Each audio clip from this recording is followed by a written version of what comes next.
اللہم صلی علی محمد وعلی محمد وعجل فرجہم۔ الباب الرابع المفاہیم،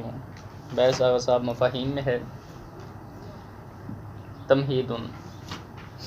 باقی مفہوم کیا چیز ہے یہ تو انشاءاللہ کہ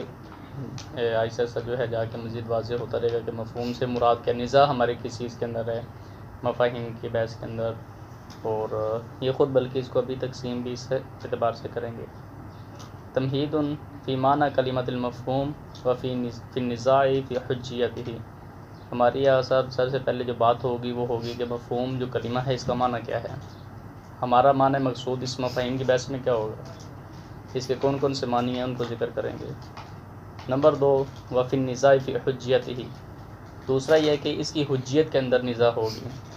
یا محل بحث جو ہے وہ اس کی حجیت کے اندر ہے، لیکن یہاں پہ آگے جا کے بتائیں گے، کلیئر کریں گے کہ حجیت سے مراد کیا ہے۔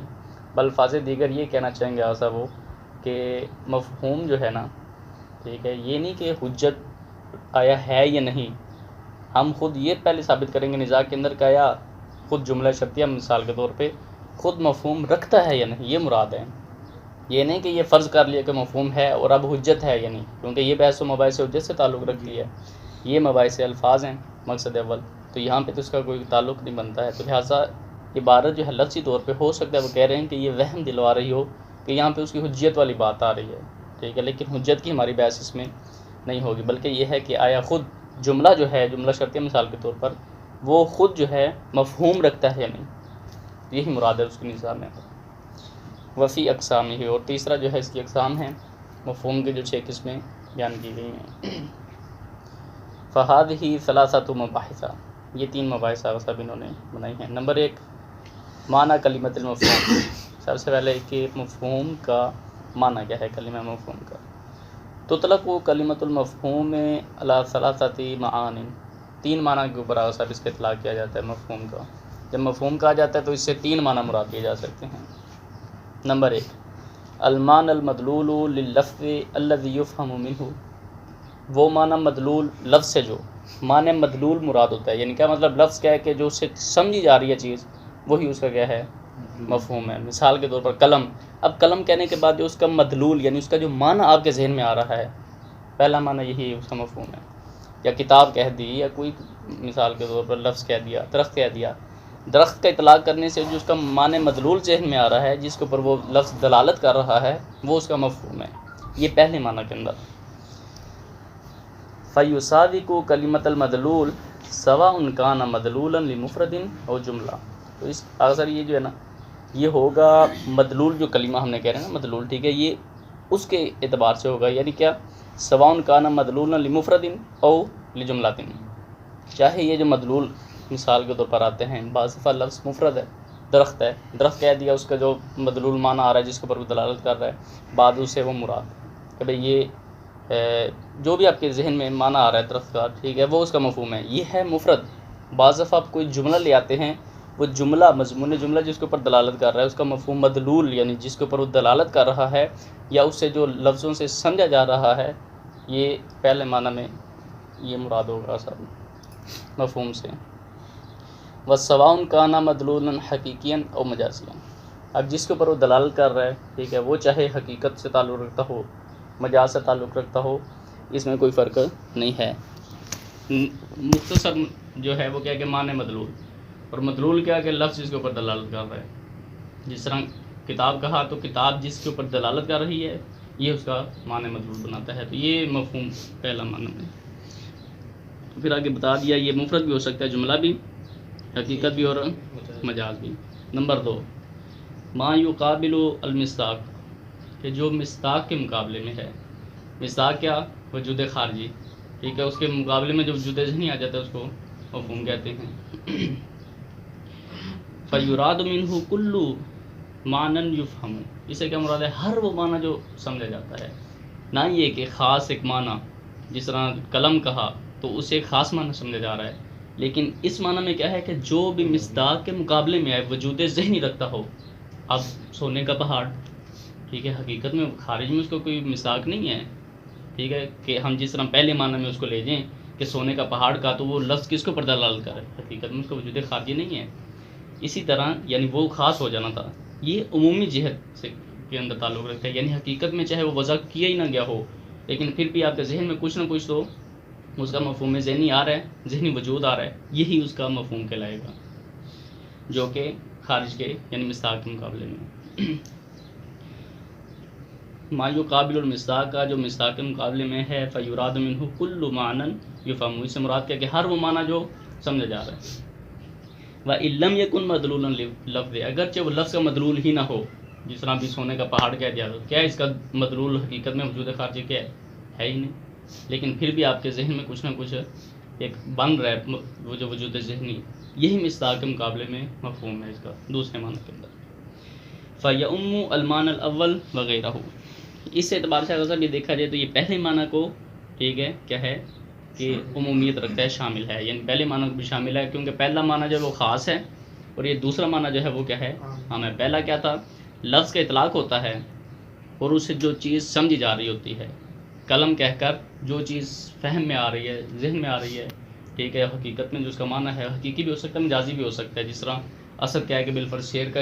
معنی سمجھنا، تو یہ لفظ ہے اطلاق ہوا لیکن اس سے ایک معنی تو سمجھا جا رہا ہے شعر کا، وہ اگرچہ مجازی معنی ہو، یہ پہلے معنی سے تعلق رکھتا تھا۔ دوسرے کے اندر کیا کہا صاحب کہ لفظ کا اطلاق ہوتا ہے، یہ مقابل ہے مصداق کے، اور وہ کیا چیز ہے صاحب کہ وہ چیز اگرچہ وجود رکھے نہ رکھے، ٹھیک ہے، اس کا کوئی نہ کوئی آپ کے ذہن میں وجود ذہنی بن جاتا ہے، یہ کیا ہے مصداق کے مقابلے میں ہوتا ہے۔ جس طرح کہ اگر سونے کا پہاڑ، اگرچہ اس کے لیے لفظ یا کوئی آپ ایسی چیز مثلاً ذہن میں لے آتے ہیں جس کے لیے کوئی لفظ بھی نہیں وضع کیا گیا،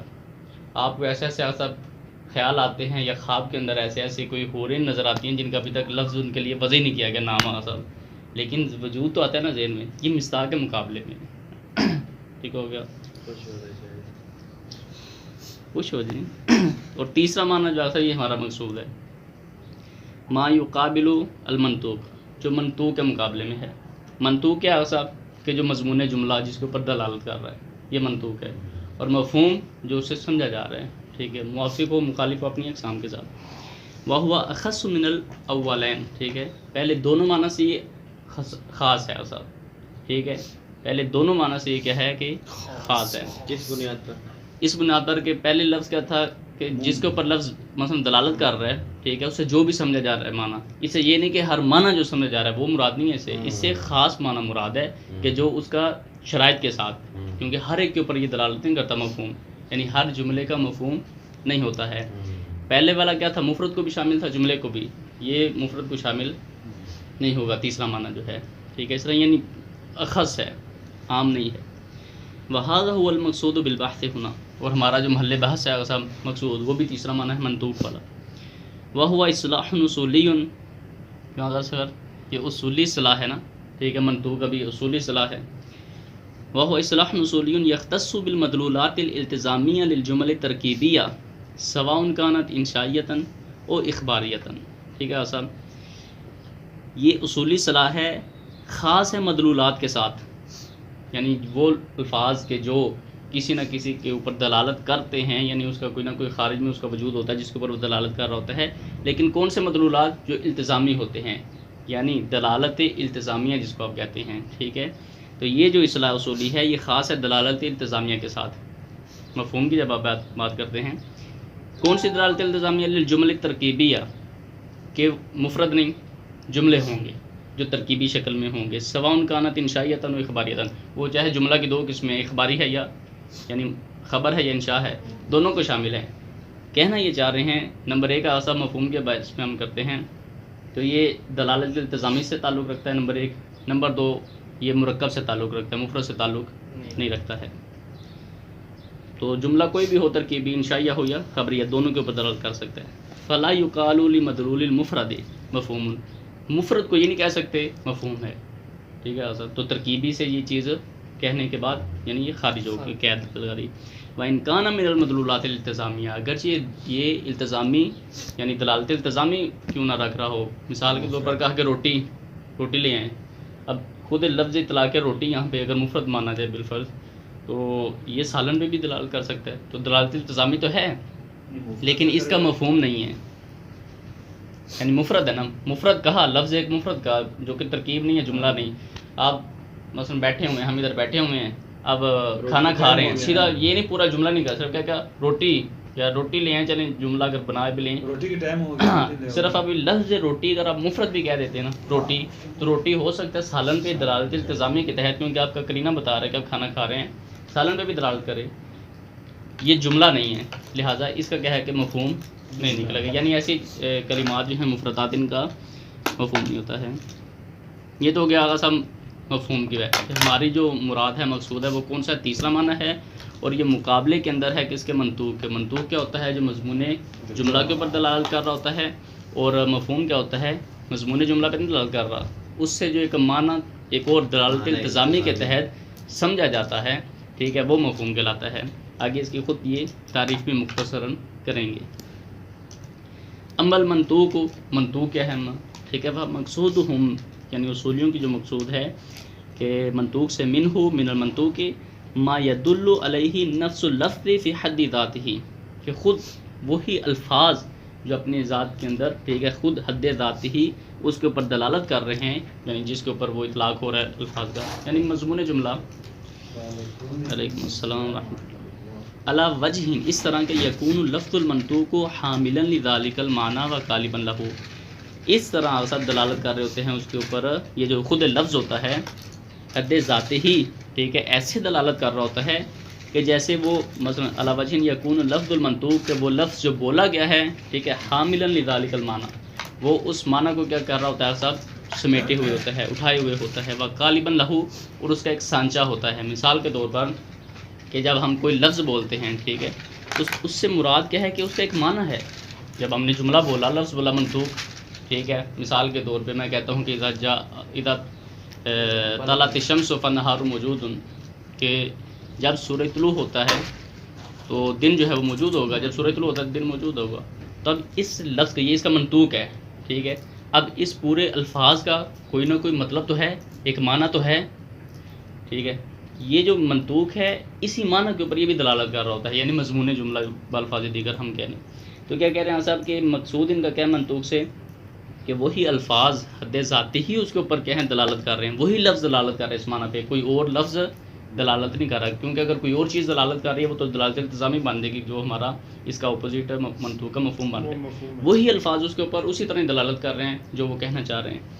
وہ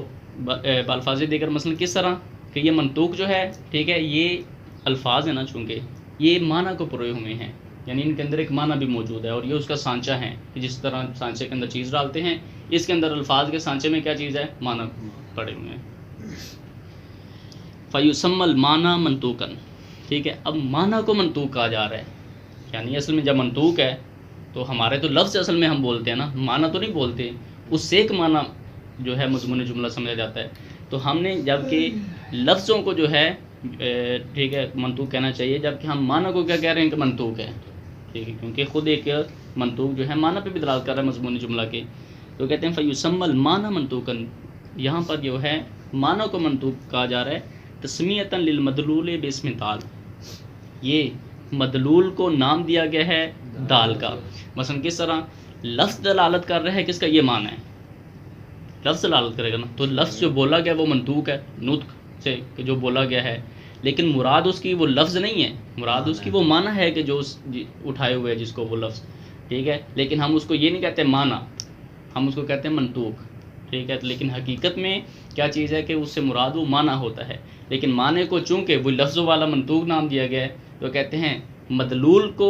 دال کا نام دیا گیا ہے، حالانکہ مدلول کیا چیز ہے، ایسا معنی جس کے اوپر دلالت کر رہا ہے، نام کیا دیا گیا، جو اس کے اوپر دلالت کر رہا ہے، لفظ دلالت کر رہا ہے منطوق، جو شخص ہے وہ مدلول ہو جائے گا، شخص مدلول ہو جائے گا۔ اب مثال کے طور پر شخص تو معنی جو ہے ہماری مراد تو وہ معنی ہے، لفظ کیا ہے کہ ہم معنی مراد لیتے ہیں جی، لیکن ہم اس کے اوپر سمجھیں کہ لفظ جو زائد ہے نا اس کو نام دیا ہوا ہے ہم نے، ٹھیک ہے، کیونکہ وہ تو ایک خاص لفظ ہے نا، یہاں پہ مطلقاً بات ہو رہی ہے جملے کی، کیونکہ مرکب مفرد سے تمہارا کوئی تعلق ہی نہیں ہے۔ وَلِذَٰلِكَ يَخْتَصُّ الْمَنطُوقُ بِالْمَدْلُولِ الْمُطَابِقِ فقط، کیونکہ صاحب اس کے اندر لفظ اور معنی آ جاتے ہیں نا، تو کہتے ہیں کہ اسی لیے منطوق خاص ہے مدلول مطابقی کے ساتھ، یعنی کیا لفظ کیا ہے کہ جو معنی مراد ہوتا ہے نا وہ اس کا مدلول کیسا ہوگا جس کے اوپر دلالت کرے، مطابقی ہوگا، یعنی مکمل طور پہ اس کے اوپر دلالت کرے گا، کیونکہ ہمارے پاس اس کے اوپر بھی مثلا مدلول جو ہے مطابقی بھی ہو سکتا ہے، التزامی بھی ہو سکتا ہے، ٹھیک ہے، تضامنی بھی ہو سکتا ہے۔ ان تینوں کی تعریف مثال کے طور پر جب ہم دیکھتے ہیں، یہ دلالت کے اندر ہے نا، دلالت التزامیہ کیا ہے، دلالت مطابقیہ کیا ہے، دلالت تضامنیہ کیا ہے۔ دلالت مطابقیہ کیا ہے صاحب، یعنی لفظ جب بولا جاتا ہے تو اس سے مکمل معنی مراد لیا جاتا ہے۔ مثال کے طور پر جب کہا پانی، ٹھیک ہے، تو پانی کہہ کر یہ نہیں کہ پانی کا آدھا گلاس پورا گلاس، مطلق کہ پانی مراد لیا جا رہا ہے وہاں پہ۔ اسی طرح ہم کسی بھی زبان میں کہہ لیں، واٹر کہہ لیں، ماں کہہ لیں، صاحب آپ کہہ لیں، تو یہ سارے کے سارے کیا ہیں کہ مکمل معنی کے اوپر دلالت کرتے ہیں مطابقاً، یعنی لفظ اپنے معنی کے اوپر مکمل دلالت کر رہا ہے، اس کو کہتے ہیں دلالت مطابقیہ۔ دلالت تضامنیہ کیا ہوتا ہے صاحب، کہ جز کہہ کے کل پر اطلاق کرنا۔ ہم کہتے ہیں گاڑی خراب ہو گئی ہے، جبکہ پنچر ہوئی تھی، اس کا تو ٹائر خراب ہوا تھا، لیکن لفظ کہا، جز کا اطلاق کل پہ کر رہے ہیں کہ مکمل یہ کیا چیز جو ہے کہ خراب ہو گئی۔ اور دلالت التزامی کیا ہے کہ ایک چیز دوسری چیز کا لازمہ ہوتی ہے، یعنی دال مدلول، وہی والی بات، لازم ملزوم، لازم کا ملزوم کا ذکر کر کے لازم کو مراد لینا، ٹھیک ہے، مثلا روٹی لیں تو روٹی یا لازم کا ذکر کر کے ملزوم کو مراد لینا۔ اب روٹی کہا تو روٹی کا لازمہ، روٹی خود لازمہ بن گیا، مثلا کہا کہ سالن بھی لیں، تو یہ چیز جو ہے دلالت التزامی کہلاتی ہے۔ ہماری جو مراد ہے یہاں پہ مدلولات میں سے، کہ جہاں پہ لفظ کہہ کے اس کا معنی مراد ہوتا ہے، وہ کس کیٹیگری کو منطوق میں شامل ہے، تو کہتے ہیں دلالت مطابقی ہے، ٹھیک ہے، یعنی مدلولات مطابقیہ کو شامل ہے، مکمل طور پہ کیا ہے کہ اس کا اسی کے اوپر معنی کے اوپر دلالت ہوتی ہے جس کے اوپر وہ لفظ دلالت کر رہے ہوتے ہیں۔ وَإِنْ كَانَ الْمَعْنَى مَجَازًا قَدْ اُسْتُعْمِلَ فِيهِ اللَّفْظُ بِقَرِينَةٍ، اگرچہ کیا ہے صاحب کہ معنی مجاز ہی کیوں نہ ہو، معنی مجازی ہے، ٹھیک ہے، جس طرح ہم نے کہا کہ رأیت اسدا یخطب علی المنبر، ٹھیک ہے، کہ میں نے شیر کو دیکھا کہ جو کہہ کہ ممبر پہ خطاب کر رہا تھا، لیکن یہاں پہ مجاز آ گیا، حقیقت میں وہ شعر نہیں ہے، مجاز ہے، لیکن الفاظ کا بولنا وہ قرینہ کی وجہ سے،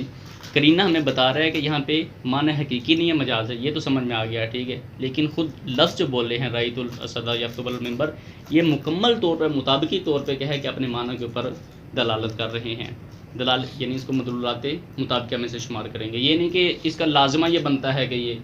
ٹھیک ہے، یہ خود لفظ ہی جو ہے اس کے معنی کے اوپر دلالت کر رہے ہوتے ہیں۔ یہ لفظ دلالت کریں گے تو وہاں پہ وہ یخطب علی مضمون المنبر جملہ میں اسد سے مراد کیا ہوگا؟ قرینہ یہ دلالت کر رہا ہے نا کہ یہاں پہ مجاز ہے، یہ چیز قرینہ بتا رہا ہے پھر کہ بھی یہاں پہ مطابقت میں شامل ہوگا، مطابقی ہے، اس کا یہ نہیں کہ لازمہ ہے، مجاز میں شمار ہو رہا ہے نا، ٹھیک ہے، یعنی ہم جو دلالت التزامی لینا چاہیں گے آگے، وہ یہ مراد ہے کہ جب ہم نے کہا نا کہ فرض کریں کہ شعر جو ہے وہ ممبر پہ خطاب کر رہا ہے، اس کا مطلب ہے کہ گیدڑ نہیں کر رہا، صحیح ہے، یعنی اسی کا ایک التزامی معنی کہ اگر یہ ہے تو پھر یہ نہیں ہے، صحیح ہے، یہ چیز یہ دلالت التزامی میں چلی جائے گی۔ خیر اغوالی ہی اس بنا پر فالمفہوم الذی یقابلہ ما لم یکن اللفظ حاملا لہ دالا علیہ بالمطابقہ ولکن یدل علیہ باعتبارہ لازما لمفاد الجملہ بنحو اللزوم البین بالمعنی الاخص۔ اسی بنا پر آگا صاحب مفہوم اب کیا ہو گیا، کیونکہ یہ منطوق کی بات کر دی انہوں نے، اب مفہوم کیا ہو گیا کہ جو اسی کے مقابلے میں منطوق کے مقابلے میں ہوتا ہے، ما لم یکن اللفظ حاملا لہ، کہ لفظ اس کے معنی کو اٹھائے ہوئے نہیں ہوتا ہے، یعنی آپ جب کہتے ہیں کہ سورج طلوع ہوا تو دن موجود ہوگا، اب اس کا دوسرا جو معنی التزامی بن رہا ہے کہ اگر سورج طلوع نہیں ہوتا تو دن موجود نہیں ہوگا، کیا وہ والی لفظ دلالت کر رہے ہیں اس کے اوپر، یعنی لفظ تو دلالت کر رہے ہیں کہ اگر سورج طلوع ہوا تو دن موجود ہوگا، ٹھیک ہے، یہ معنی مطابقی کے مطابق دلالت کر رہے ہیں، تو کہتے ہیں کہ یہ جو مفہوم ہوتا ہے منطوق کے مقابلے میں ہوتا ہے، اور اس میں لفظ جو ہوتے ہیں وہ معنی کو نہیں اٹھائے ہوئے ہوتے، دالن علیہ بالمطابقہ کہ وہ دلالت مطابقی کا کام کریں، اس میں یہ چیز نہیں ہوتی ہے، ولیکن یدل علیہ باعتبارہ لازما لمفاد الجملہ، بلکہ یہاں پر یہ جو الفاظ ہوتے ہیں وہ دلالت کرتے ہیں لازماً، یعنی دلالت التزامیہ کے تحت، لمفاد الجملہ، جو جملہ کا مفاد ہے، مثلا جملہ جس چیز کا فائدہ دے رہا ہے، مضمون جملہ وہ کیا ہے کہ اگر سورج طلوع ہوا تو دن موجود ہوگا، یہ مفاد جملہ ہو گیا۔ اب اس کا جو دلالت التزامی بنے گا کہ اگر نہ ہوا تو پھر دن بھی موجود نہیں ہوگا، تو یہ اس طرح سے دلالت کرے گا، یہ چیز مفہوم کہلاتی ہے۔ تو ولیکن یدل علیہ باعتبارہ لازما لمفاد الجملہ، ٹھیک ہے، لیکن جو اغصب یہ لفظ ہے وہ دلالت کرے گا، ٹھیک ہے، مفاد جملہ کے اوپر یہ لازماً، ٹھیک ہے، دلالت التزامی کے تحت بنحو اللزوم البین بالمعنی الاخص، لزوم بین بالمعنی الاخص کے تحت. صاحب لزوم بین بالمعنی الاخص کیا ہے؟ لزوم یعنی لازمہ، ان دونوں کے درمیان دلالت التزامی، بین یعنی ظاہر ہے، مخفی نہیں ہے. بالمعنی الاخص کیا مطلب کہ لازم کا تصور کر کے ملزوم کا تصور فوراً ذہن میں آ جاتا ہے. رگ سے کوئی نسبت درمیان میں قائم کرنے کی ضرورت نہیں ہوتی ہے، جو کہ اس کے مقابلے میں لزوم بین بالمعنی العام ہے. لزوم بین بالمعنی العام کسے کہتے ہیں؟ کہ وہ ایسا لازم کہ جس میں لازم کا الگ سے تصور کیا جاتا ہے، ملزوم کا الگ سے تصور کیا جاتا ہے، ان کے درمیان نسبت کا الگ سے تصور کیا جاتا ہے. مثال کے طور پہ 2 جمع 2 4 یا 2 4 کا، ٹھیک ہے، نصف ہے. اب 2 کا تصور الگ سے، 4 کا تصور الگ سے، ان کے درمیان اگر مثلا آپ 2 جمع 2 کہہ رہے ہیں تو اثبات کا، ٹھیک ہے، تصور، اور اگر نصف کا کہہ رہے ہیں تو ان کے درمیان آپس میں نصف کا جو تصور ہے یہ الگ سے کریں گے. تینوں چیزوں کا تصور کر کے جب آپ ملائیں گے تو آپ کو ایک نتیجہ نکل آئے گا. یہ ہوتی ہے لزوم بین بالمعنی العام، کہ جہاں پہ لازم کا الگ، ملزوم کا الگ، اور ان کے درمیان نسبت کا الگ سے تصور کیا جاتا ہے. جبکہ یہ جو ہماری مراد ہے یہ اس طرح نہیں ہے کہ اتنا لمبا چوڑا تو آپ کیا کریں کہ لازم کا الگ جو ہے تصور، ملزوم کا الگ اور نسبت کا الگ، نہیں، بلکہ لازم کا تصور کرنے سے ہی ملزوم کا تصور خود بخود حاصل ہو جاتا ہے. یہ لزوم البین بالمعنی الاخص ہے. اور ہماری مراد یہی ہے کہ جو ہی آپ نے کہا کہ اذا طلعت الشمس فالنہار موجود، کہ سورج اگر طلوع کرے گا تو دن موجود ہوگا، تو یہ کوئی الگ سے کوئی نسبتیں قائم کرنے کی ضرورت نہیں پڑتی ہے، فوراً ذہن میں آ جاتا ہے. یعنی اگر نہیں ہوا تو نہیں ہوگا، ٹھیک ہے. وَلِأَجْلِ هَذَا يَخْتَصُّ الْمَفْهُومُ بِالْمَدْلُولِ الْالْتِزَامِ، اسی وجہ سے سب کہتے ہیں کہ مفہوم خاص ہے مدلول التزامی کے ساتھ، یعنی دلالت التزامی کے ساتھ یہ تعلق رکھتا ہے، مطابقی کے ساتھ نہیں رکھتا. مطابقی کے ساتھ کیا رکھ رہا ہے؟ منطوق. کیوں؟ کیونکہ ایسا وہ مضمون جملہ کے جو کہ لفظ ہے وہ جن کے اوپر دلالت کر رہے ہیں انہی کے اوپر اس کی یعنی وضاحت دے رہے ہیں نا، مطابقت دلالت کر رہے ہیں، جبکہ مفہوم میں ایسا نہیں ہوتا ہے. مثالہ قولہم، مثال ایسا ان کے قول ہے، اذا یعنی مفہوم کی ابھی منطوق مفہوم کی مثال دے رہے ہیں. اذا بلغ الماء قرًا لم ينجسه شيء، کہ اگر پانی قر مقدار تک پہنچ جاتا ہے تو اسے کوئی چیز نجس نہیں کر سکتی. فالمنطوق فیہ ہوا مضمون الجملہ، یہ جو آپ معنی سمجھ رہے ہیں جو بھی ترجمہ کیا یہ مضمون جملہ ہے، ٹھیک ہے، کہ اس کا متن جو ہے مضمون جملہ جس کے اوپر جملہ دلالت کر رہا ہے یہ منطوق ہے. وہ کیا ہے کہ پانی اگر قر مقدار تک پہنچے تو اسے کوئی چیز نجس نہیں کر سکتی. وعدم تنجس الماء البالغ قرًا، وہ یہی بیان کر رہے ہیں. وہ کیا ہے مضمون جملہ؟ وہ ہوا عدم تنجس الماء البالغ قرًا بشیء من النجاسات، کہ اگر مثلا کوئی نجاسات میں سے کوئی چیز جو ہے وہ پانی جو کہ قر مقدار میں ہے اس کے ساتھ اگر مل جاتی ہے تو اس کے ملنے سے یہ نجس نہیں ہوگا. ظاہری بات ہے قر مقدار میں جو ہے اس کو کوئی چیز نجس نہیں کر سکتی. مراد یہی ہے کہ اگر کوئی چیز ملاقات کر لیتی ہے اس کے ساتھ نجاست میں سے تو یہ اس کو نجس نہیں کرے گا، یعنی وہ پانی نجس نہیں ہوگا سارے کا سارا. والمفہوم، اور اس کا مفہوم کیا بنتا ہے؟ اعلیٰ تقدیر یکون لمثل هذه الجملہ فی مفہوم، اگر بالفرض ہم یہ مان لیتے ہیں کہ اس جملے کا مفہوم ہے، ٹھیک ہے، کیونکہ آگے بیان کریں گے کہ شرائط کے ساتھ ہے. بالفرض مان لیے کہ اس جملے کا، اس جیسے جملے کا مفہوم ہے، تو اس بنا پر اس کا مفہوم یہ ہوگا کہ انہ اذا لم یبلغ قرًا یتنجس، کہ اگر قر نہ ہو تو نجس ہو جائے گا. کیونکہ ہم نے کہا کہ اگر پانی جو ہے وہ قر مقدار تک ہو تو نجاست کے ملنے سے وہ نجس نہیں ہوتا ہے. اس کا مطلب ہے کہ اگر پانی قر مقدار میں نہ ہو تو نجاست کے ملنے سے نجس ہو جائے گا. یہ اس کا مفہوم ہے. ایسا وعلی ھذا یمکن تعریفہما بما یلی، اس بنا پر ان کی تعریف آگے یہ ہو جائے گی منطوق کی اور مفہوم کی. المنطوق، منطوق ایسا ہوا حکم دل علیہ لفظ فی محل نطق، منطوق ایسا کہ لفظ اس کے اوپر دلالت کر رہا ہے، حکم ایسا حکم ہے، ٹھیک ہے، حکم لگا رہے ہیں آپ، ٹھیک ہے، لیکن ایسا حکم ہے کہ لفظ اس کے اوپر دلالت کر رہا ہے محل نطق کے اندر، ٹھیک ہے، کہ جو آپ نے بولا تھا محل نطق کے اندر وہ خود ہے، وہی لفظ اس کے اوپر دلالت کر رہے ہیں، کوئی اور کسی چیز کی ضرورت نہیں پڑتی ہے. والمفہوم، مفہوم کیا کہ ہوا حکم، یہ ایسا حکم ہے کہ دل علیہ لفظ لا فی محل نطق، جو محل نطق میں آپ نے بولا، ٹھیک ہے، اس کے ذریعے سے لفظ دلالت نہیں کر رہا، بلکہ آپ اسے ایک معنی سمجھ رہے ہیں جو دلالت التزامی کے تحت وہ دلالت کر رہا ہے. ٹھیک ہو گیا. اب یہاں پہ حکم کا آسان والمراد من الحکم الحکم بالمعنی العام، ٹھیک ہے، حکم سے مراد یہاں پہ کیا ہے کہ ایک عمومی طور پہ جو آپ حکم لگا رہے ہوتے ہیں، یہ نہیں کہ یہ جو احکام خمسہ ہیں کہ یہ حلال ہے، حرام ہے یا مباح ہے، ٹھیک ہے، یا اسی طرح کے واجب ہے، مستحب ہے، مکروہ ہے، یہ مباح اور حرام، یعنی یہ مراد یہاں پہ وہ والا حکم نہیں ہے، لا یعنی والمراد من الحکم الحکم بالمعنی العام، حکم سے مراد یہاں پہ حکم بمعنی عام ہے، یعنی عمومی حکم لگانا، ٹھیک ہے، لا خصوص احد الاحکام الخمسہ، نہ کہ وہ 5 احکام خمسہ یہاں پہ مراد ہیں۔ وَعَرَّفُوهُمَا أَيْضًا، اور جو اصولی ہیں انہوں نے ان دونوں کی منطوق اور مفہوم کی تعریف اس طرح سے بھی کی ہے کہ بِأَنَّهُمَا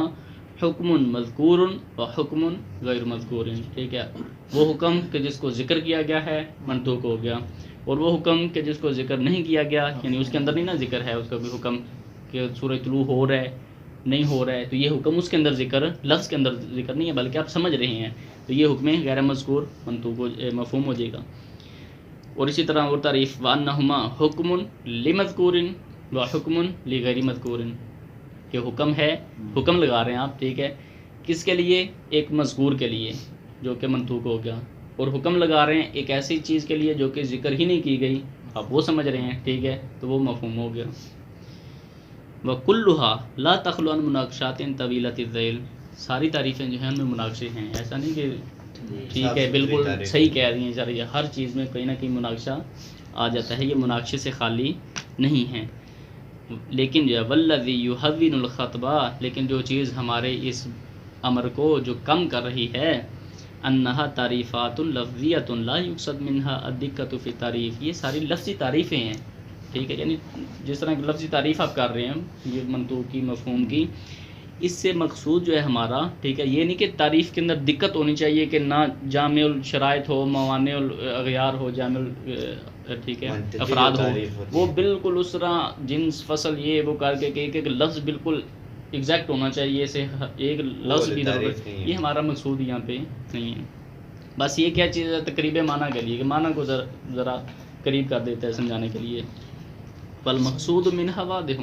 اس سے جو مقصود ہے کہتے ہیں یہ واضح ہے، اس کو اتنی لمبی چوڑی تعریفوں کی بھی ذکر کرنے کی ضرورت ہی نہیں ہے کہ منطوق کسے کہتے ہیں، مفہوم کسے کہتے ہیں، یہ واضح ہے،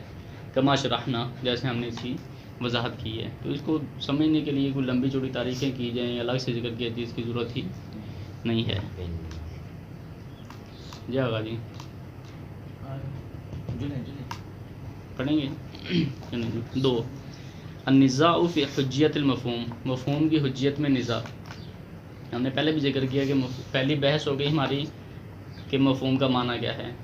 3 معنی ہیں، پہلا معنی سب کون سا ہے؟ مدلول کا، کہ لفظ کا اطلاق کیا جاتا ہے اور اس سے مدلول یعنی ما یفهم منہ جو اسے سمجھی جا رہی ہے، وہ پہلا معنی ہو گیا، معنی اول۔ دوسرا معنی اکثر کیا ہو گیا کہ جو مقابلے میں ہے مصداقی، اور یہ عمومی ہے پہلے معنی سے، کیونکہ مصداق کے مقابلے میں وجود ذہنی آ جاتا ہے، وجود خارجی مصداق ہے، وجود ذہنی کیا ہے کہ یہ مفہوم جو ہمارا آ جاتا ہے، اور یہ عام کیسے ہے؟ پہلے والے کے لیے تو لفظ وضع کیا گیا نا، لفظ کے اطلاق کر کے آپ اس کا معنی لے لیں، اس میں ہو سکتا ہے لفظ وضع ہی نہ کیا گیا ہوگا اس شے کے لیے، یا پھر بھی اس کا وجود ذہنی رکھ رہے ہیں، تو یہ عام ہو گیا۔ تیسرا دونوں سے خاص ہے، اور وہ کیا چیز ہے ایسا مقابل میں جو ہے مفہوم، جس کے مقابلے میں منطوق ہے، منطوق یعنی مضمون جملہ وہ دلالت مطابقیہ کے تحت، ٹھیک ہے، اور مفہوم کیا ہے ایسا مضمون جملہ نہیں ہوتا ہے بلکہ دلالت التزامیہ کے تحت جو اس سے منطوق سے، ٹھیک ہے، ایک معنی سمجھا جا رہا ہے، ٹھیک ہے، وہ کیا ہے ایسا مفہوم ہے۔ یہ تو ہو گیا معنی اس کا۔ دوسرا اصل ہمارا جو تھا نزاع ہے حجت مفہوم کے اندر، اس سے یہ مراد نہیں کہ مفہوم حجت ہے یا نہیں، ٹھیک ہے، کیونکہ یہ حجت ہے یا نہیں یہ تو مباحث حجت میں جانی چاہیے بحث، ادھر تو بحث نہیں ہونی چاہیے، اگرچہ لفظ یہ بتا رہے ہیں کہ اس سے بحث ایسی لگ رہی ہے کہ آیا مفہوم حجت ہے یا نہیں، لیکن ہماری مراد یہ نہیں ہے، ہماری مراد پھر کیا ہے کہ آیا یہ جو خود یہ جملے ہیں، جیسا کہ جملہ شرطیہ ہو گیا، یہ خود مفہوم رکھتے ہیں یا نہیں، ہماری بحث یہ ہے، آیا مفہوم رکھتے ہیں یا نہیں رکھتے ہیں، یعنی بالفاظ دیگر کچھ ایسے جملے ہیں کہ جن کا مفہوم بھی ہے یا کوئی نہیں ہے، تو کہتے ہیں کیوں نہیں ہے یہی نزاع ہے ہماری، ٹھیک ہے، یہ نہیں کہ وہ مفہوم رکھتے ہیں یہ ثابت کر لیا اور اب یہ حجت بھی ہیں یا نہیں، یہ مباحث حجت میں بحث چلی جائے گی، ٹھیک ہے، تو ہماری نزاع کی چیز میں ہے کہ خود جملے جو ہیں جیسا کہ شرط دیا، یا کوئی اور جملے، ٹھیک ہے، وہ خود مفاہیم ان کے مفہوم ہوتا ہے یا نہیں، مفہوم رکھتے ہیں یا نہیں رکھتے. تو نزاع فی حجیت المفہوم، حجیت مفہوم میں جو نزاع ہے. لا شک ان الکلام اذا کان له مفہوم یدل علیہ فهو ظاہر فیہ، کہتے ہیں اس میں کوئی شک نہیں کہ اگر کلام کسی کا مفہوم ہے وہ اسی کے اوپر دلالت کرے گا، ٹھیک ہے، اس کا ظہور اسی چیز میں، ٹھیک ہے. مثلا ایک جو کلام ہے اگر ہم مان لیتے ہیں کہ اس کا مفہوم ہے تو ظاہری بات ہے اسی کے اوپر دلالت کرے گا، ظہور تو اس کا اسی چیز میں ہے. فیکون حجۃ من المتکلم علی السامع ومن السامع علی المتکلم، یعنی اس میں کوئی شک نہیں ہے کہ اس صورت میں وہ متکلم کی طرف سے سامع پر اور سامع کی طرف سے متکلم پر یہ حجت ہوگا. کسائر الظواہر الاخرى، جس طرح باقی سارے ظواہر ہوتے ہیں کہ اس کا ہم کہتے ہیں جس طرح فعل امر جو ہے، ٹھیک ہے، وجوب پہ دلالت کرتا ہے یا نہیں. مثال کے طور پہ کہتے ہیں کہ ظاہر اس کا یہ ہے کیونکہ یہ ہر ایک چیز کا ایک ظہور ہوتا ہے، تو فعل امر کا ظہور کس چیز میں ہے کہ یہ وجوب پہ دلالت کرتا ہے، ٹھیک ہے. نہیں کا مفہوم کس چیز کے اوپر ہے کہ مثلا زجر اور حرمت اور نہیں وغیرہ، ٹھیک ہے، ان چیزوں کے اوپر دلالت کر رہے ہیں. اسی طرح اگر ہم کہتے ہیں کہ کلام کا مفہوم ہے، ثابت کر دیا فرض کریں، اگر کسی کلام کا مفہوم ہے اور وہ اس کے اوپر دلالت کر رہا ہے تو پھر اس میں تو کوئی شک نہیں کہ وہ حجت بھی ہونا چاہیے، صحیح ہے، سامع کی طرف سے متکلم پر اور متکلم کی طرف سے سامع پر. اذن ما معنی نزاع فی حجت المفہوم حینما یقولون مثلا هل مفہوم، جب یہ خود کہہ رہے ہیں کہ شروع میں یہ بتا دیا کہ بھئی وہ حجت ہے، تو پھر نزاع کس چیز میں، ہم تو نزاع ہی لے کر آئے ہیں مفہوم کی حجیت کے اندر، تو پھر اس سے مراد کیا ہے، صحیح ہے. تو کہتے ہیں کہ ما معنی نزاع فی حجیت المفہوم حینما یقولون مثلا، تو پھر اس سے کیا مراد ہے کہ مفہوم کی حجیت کے حوالے سے جب وہ یہ کہتے ہیں کہ حل مفہوم الشرط حجت اولا، کہ آیا شرط کا مفہوم جو ہے وہ حجت رکھتا ہے یا نہیں رکھتا ہے. کیونکہ اگر ہم نے اوپر 2 لائنوں میں تو یہ کہہ دیا کہ اگر مفہوم رکھتا ہے تو حجت بھی ہے، تو پھر یہ نزاع کس چیز میں ہے، ٹھیک ہے. تو کہتے ہیں کہ اس سے کیا مراد ہے، ٹھیک ہے. وعلی تقدیر ہی، اس بنا پر، کس بنا پر؟ یہ جو ہم نے بھی سوال اکھاڑا ہے اٹھا کے دیا تھا، کھڑا کی ہے. ولا تقدیر ہی فلا يدخل هذا النزاع في مباحث الالفاظ، اس بنا پر تو یہ جو بحث ہے مباحث الفاظ میں آتی ہی نہیں ہے، کیونکہ اگر ہم یہ مان لیتے ہیں کہ حجت ہے تو حجت کی بحث مباحث حجت میں جانی چاہیے، نہ کہ مباحث الفاظ کے اندر. ہم مباحث الفاظ میں ہیں، ٹھیک ہے. فلا يدخل هذا النزاع في مباحث الالفاظ التي كان الغرض منها تشخيص الظهور في الكلام، کہ اس اعتبار سے اگر دیکھا جائے جو ہم نے بھی سوال اوپر پیش کیا ہے، تو یہ جو بحث ہے یہ مباحث الفاظ میں مثلا نزاع اس کی داخل ہونی ہی نہیں چاہیے، کہ جس کا کام کیا ہے، غرض کیا ہے اصل مباحث الفاظ کی، کہ کلام کے اندر تشخیص کرنا ظہور کا، کہ اس کا ظہور کس چیز میں ہے، ظواہر رکھتا ہے یا نہیں رکھتا ہے. ہماری بحث اس چیز کے اندر ہے. سغرایات و تنقیح سغرایات حجت ظہور، اور جو ظہور رکھتی ہیں چیز جو کہ حجت واقع ہو رہی ہیں، کیونکہ ظہور حجت ہے، ٹھیک ہے، ثابت کر، لیکن اس کی سغرایات کے ہیں، مصادیق ان سے ہیں. آپ نے کہا کہ ان میں سے مفہوم ہے، وہ شرط ہے، وہ فلاں ہے، یہ فلاں، یہ آپ ان کے مصادیق بیان کر رہے ہیں، ٹھیک ہے. تو ہماری بحث کیا ہے صاحب، یہ چیزیں ہیں کہ خود کلام کے اندر ظہور کی تشخیص کرنا، یعنی کیا مطلب کہ جو ظہور حجت ہے اس کے سغرایات کی تنقیح، یعنی اس کو الگ کرنا، اس کے مصادیق کو نکالنا کہ یہ مصداق ہے اس کا، جو چیزیں ظہور رکھ رہی ہیں. بل ينبغي ان يدخل في مباحث الحجہ، بلکہ نہ کہ اس کو اس میں داخل ہونا چاہیے، یہ اس میں داخل نہیں ہوگا، بلکہ کس میں داخل ہوگا، ينبغي ان يدخل في مباحث الحجہ، اس بحث کو تو پھر مباحث حجت میں داخل ہونا چاہیے. کالبحث عن حجیت ظہور و حجت الکتاب ونحو ذلك، جس طرح کیا کہ حجت ظہور، یہ بھی کہ خود ظہور حجیت رکھتا ہے یا نہیں، یا قرآن کریم کتاب وہ بھی اس کا ظواہر حجت ہے یا نہیں، یہ سارے مباحث حجت میں ہیں، تو اس کو بھی پھر حجت میں جانا چاہیے تھا. تو کہتے ہیں کہ یہ طرح نہیں ہے. والجواب، یہ ایک سوال آ گیا نا کہ آپ جو سن رہے ہیں. والجواب، جواب یہ ہے کہ ان نزاع ہونا فی الحقیقہ انما ہوا فی وجود دلالت علی المفہوم، جو ہماری نزاع ہے اس کے اندر حقیقت میں وہ کس چیز کے اوپر ہے کہ خود مفہوم کے اوپر آیا وہ چیز دلالت کر رہی ہے یا نہیں، یعنی خود اس چیز کا مفہوم ہے یا نہیں، جملہ مفہوم رکھتا جی ہے، جملہ مفہوم رکھتا ہے یا نہیں. ای فی اصل ظہور الجملہ فیہ و عدم ظہورہا، یعنی خود اصل جملہ جو ہے، ٹھیک ہے، اس کا ظہور مفہوم کے اندر ہے یا نہیں ہے، یعنی خود مفہوم رکھتا ہے جملہ یا جملہ مفہوم نہیں رکھتا. ہماری بحث اس میں واب عبارت نوضح، مزید واضح عبارت میں کہا جائے النزاع ہونا فی حصول المفہوم للجملہ، نزاع اس چیز میں کہ آیا خود جملے کا مفہوم ہے یا نہیں ہے، لا فی حجیتہ بعد فرض حصولی، نہ کہ اس چیز کے اندر کہ ہم نے فرض کر لیا کہ مفہوم ہے اب حجت ہے یا نہیں، یہ مباحث حجت میں پھر جائے گا. یہ بعد والا مرحلہ ہے، ہمارا خود پہلے ہے کہ خود جملہ جو ہے وہ مفہوم رکھتا ہے یا نہیں رکھتا ہے. جی آخری تک یہی بات دہرائے گا، یہی آگا. فمان النزاع فی مفہوم شرط مثلا، ٹھیک ہے، اب جو نزاع مفہوم شرط کے اندر مثال کے طور پہ، کیونکہ ابھی اس کے مصداق میں آ گیا ہے کہ جس طرح مفہوم شرط ہے، تو مفہوم شرط کے اندر نزاع کس چیز میں ہو گیا تھا؟ مثلا کہ ان الجملۃ الشرطیہ مع قطع نظر عن القرائن الخاصہ هل تدل على انتفاء الحکم عند انتفاء شرطی، کہ جملہ نظر یہ قطع نظر آغا صاحب، ٹھیک ہے، قرائن خاصہ اس کے ہیں یعنی، کیونکہ اگر قرینہ خاص قرینہ دلالت کر رہا ہے کبھی فلاں جملے کا مفہوم ہے تو ہے، اگر خاص جملہ دلالت کر رہا ہے کبھی اس جملے کا مفہوم نہیں ہے تو نہیں، وہ تو ختم ہو گئی۔ اس کے بعد اس کے غض نظر آغا صاحب جسے چشم پوشی کرتے ہوئے، جس میں قرینہ نہ ہو، جی جی، قرینے کے بغیر، ٹھیک ہے، وہاں پہ آپ نے دیکھنا ہے کہ جملہ شرطیہ جو ہے کیا وہ مفہوم کے اوپر دلالت، اس جیسے جملہ شرطیہ کیا، ٹھیک ہے، حل تدل علی انتفاء الحکم عند انتفاء شرط، اگر شرط منتفی ہو جائے یعنی اگر شرط کو ختم کر دیں تو جو جزا کے اندر حکم لگ رہا ہوتا ہے تو وہ جو حکم جزا میں لگ رہا ہے وہ حکم بھی منتفی ہو جائے گا یا نہیں ہوگا۔ مثال کے طور پر اذا طلعت الشمس فالنہار موجود، اذا طلعت الشمس یہ شرط ہے، اس کا حکم کیا تھا؟ فالنہار موجود، جزا اس کی۔ تو اگر آپ کہتے ہیں کہ اذا طلعت الشمس کہ سورج طلوع ہوا، اس کو آپ ختم کر دیتے ہیں کہ اگر سورج طلوع نہیں ہوا، ٹھیک ہے، تو فالنہار موجود، یہ جو دن پھر اس کی جزا بن رہی تھی، حکم تھا اپنے کہ دن موجود ہوگا، اس کی بھی نفی ہوگی، یعنی اگر دن طلوع نہیں ہوا، ٹھیک ہے، سورج طلوع نہیں ہوا تو دن موجود نہیں ہوگا۔ سیدھی بات، مفہوم رکھتا نہیں، مفہوم رکھتا ہے یا نہیں سمجھانے ان کی ذرا عبارت کیا آپ نے نا اصل ادھر سے تو کیا ہو گیا صاحب کہ شرط کے منتفی ہونے سے یا حکم منتفی ہو جاتا ہے یا نہیں ہو جاتا ہے۔ آپ نے وہ جب اگر سوال ہے تو یہی عبارت کو اس یعنی یہ اس عبارت کے ساتھ آپ نے لکھنا ہے کہ شرط کے منتفی ہونے سے آیا جو ہے وہ حکم منتفی ہوتا ہے یا نہیں ہوتا، کسی بھی جملے کا، شرطیہ ہو، وصف ہو، یہ ہو وہ ہو، نزاع اس چیز کے اندر ہے ہماری، ٹھیک ہے اعظم۔ یہ ایک ہو گیا، اور دوسرا پھر جو ہے نوع حکم اور شخص حکم کے اندر یہ اس میں جو بحث آئے گی وہ جو آپ نے ابھی لکھنی ہے۔ وَهَلْ هِيَ ظَاهِرَةٌ فِي ذَلِكَ، اور کیا اس کا ظہور بھی اسی چیز کے اندر ہے کہ اگر بالفرض وہ رکھتا ہے یا نہیں رکھتا ہے، دلالت کرتا ہے یا نہیں رکھتا، اگر رکھتا ہے تو کیا ظہور بھی اسی چیز کے اندر ہے؟ یہ ہمارا جو ہے ملِ نزاع ہے۔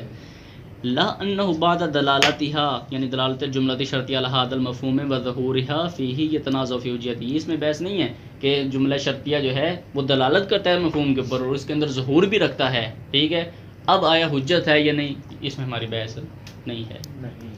فإن هذا لا معنی له، اس کا تو کوئی معنی ہی نہیں بنتا ہے کیونکہ یہ باعث حجت میں آسان ہے۔ وَإِنْ أُوهِمَ ذَلِكَ ظَاهِرٌ، ٹھیک ہے بات، وَإِنْ أَوْهَمَ ذَلِكَ ظَاهِرُ بَعْضِ تعبیرات، اگرچہ یہ بزرگوں کی بعض تعبیرات یہی وہم دلاتی ہیں یہ معنی کی طرف کہ بھئی آیا یہ حجت ہے یا نہیں، لیکن یہ اس سے مراد یہ نہیں آئی، اس سے مراد کیا ہے کہ آیا خود جملہ جو ہوتے ہیں جملہ شرطیہ یا کوئی بھی جملہ خود جملوں کا مفہوم ہے تو مفہوم نہیں ہے۔ کما یقولون، مثلا جیسے وہ لوگ کہتے ہیں کہ مفہوم الشرط حجت العملہ، کہ مفہوم شرط حجت ہے یا نہیں ہے، تو اس کا مطلب کیا، یہ تو یہ لگ رہا ہے نا مباحث حجت میں سے ہونا چاہیے، لیکن اس کا مطلب کیا ہے کہ خود آیا شرط کا مفہوم ہے یا نہیں۔ بلاکن غرضهم ماذا کرنا، غرض وہی ہے جو ہم نے ذکر کی ہے۔ کما انه لا نزاع فی دلالت بعض الجمل على مفہوم لها اذا كانت لها قرینۃ خاصۃ على ذلك المفہوم، جس طرح ہماری بحث اس میں بھی نہیں ہے کہ اگر جملوں کا خاص مفہوم کے اوپر مفہوم پہ دلالت کر رہے ہیں، ٹھیک ہے، قرینہ خاصہ موجود ہے تو اس کا مفہوم ہے۔ فإن هذا ليس موضوع کلامهم، یہ بھی ان کا محل بحث نہیں ہے، نزاع اس چیز کے اندر نہیں ہے، بل موضوع الکلام ومحل النزاع فی دلالت نوع تلك الجملہ كنوع الجملہ الشرطیہ علی المفہوم مع تجردها عن القرائن الخاصہ، بلکہ جو محل نزاع ہے وہ کس چیز کے اندر ہے ایسا کہ اگر یہ جو جتنے بھی جملے ہیں ان کو قرائن خاصہ سے اگر ان ہٹا لیا جائے، دور کر دیا جائے، تو پھر اب دیکھا جائے تو کیا جیسے جملہ شرطیہ ہے وہ مفہوم رکھتا ہے یا مفہوم نہیں رکھتا ہے، اس کے اوپر ہماری کیا ہے، کیا ہوتا محل نزاع ہے اور بحث ہے، یہی نزاع ہوتا ہے۔ یہ بھی ختم کرتے ہیں، یہ آسان ہے، یہ پڑھتے ہیں 2 کو 2 4 ہے، دیکھ رہے ہیں ایک بحث پورا ہو جائے نا، تاکہ 35 پیج پڑھ کر نہیں ایک بحث ہے نا، یہ آسان ہے، آپ نے پڑھا ہے آسان ہے نا، ہم نے دیکھا ہی نہیں اس کو، ایک بحث ہے، ایک ایک پوری بحث ہو جائے گی نا، ہو جائے گی لیکن ہو جائے گی نا، ٹھیک ہے، ٹھیک ہے۔